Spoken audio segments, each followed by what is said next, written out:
Hello, good morning everyone. This is Liz Davis. I am a nutritionist and I specialise in digestive health for busy women. So I help busy women fix their reflux, heartburn, painful digestion, IBS, etc., bloating and so on.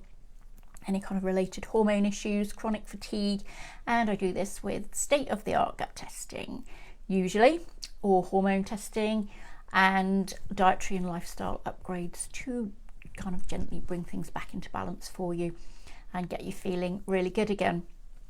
And it's not very often that we have something convenient out there which is actually really helpful to our health, but I think certainly in the case of frozen fruit and veg, this does seem to be the case.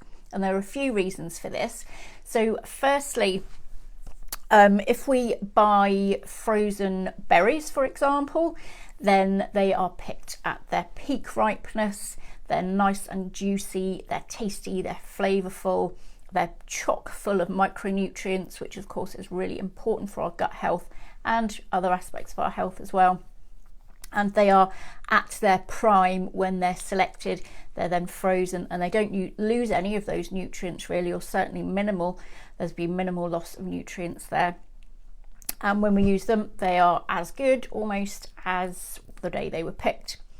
So if we compare that to, say, a fresh version, well, first of all, when we have fresh produce, it is always picked before it's at its peak levels of ripeness, because if they do that, it just won't go the distance, it won't last the journey to the supermarket. Then it's in the supermarket probably for a couple of days before you buy it, and then it's going to be hanging around in your fridge or your cupboards for a while.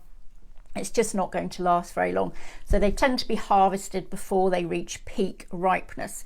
So they're not only, not quite as tasty as they could be, but the nutrient levels aren't quite, as robust as they could be.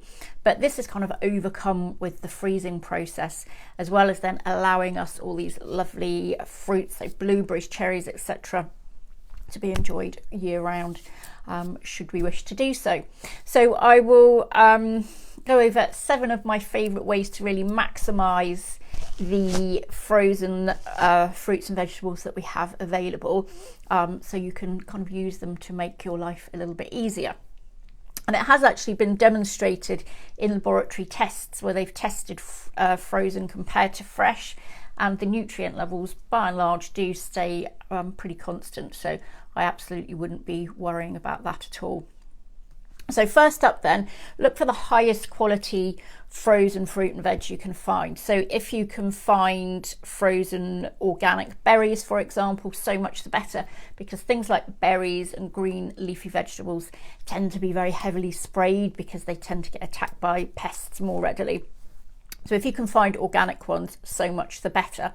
So the next tip I would advise you is you can always get a hold of organic frozen peas. There's one thing that's always available, and they're always quite reasonably priced in the supermarket. So organic frozen peas, super versatile, you use them for so much, and if you leave them in your freezer just on an ongoing basis and you have a busy day or whatever, they're always there. You can make some soup or just as a side or whatever. Really, really handy. Very traditional, something we've probably always had in our freezers, but we kind of overlook how convenient they can be and very nutritious as well. Next up, number 3, frozen produce isn't supposed to be kept forever. It's certainly good for a few months, so do aim to use it up within a few months of having bought it, because although it doesn't deteriorate very quickly, it will do after a period of time.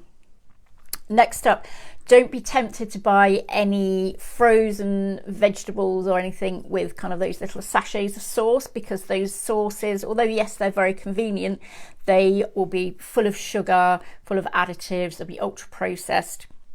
Best avoided. So much better if you can make your own, are normally a lot tastier and a lot fresher. So frozen berries I just find them so convenient to use for smoothies year round, so you can get lovely tasty cherries and berries, etc. Cherries make a fabulous smoothie, particularly if you add a bit of raw cacao or something. It's a really nice kind of luxurious flavour.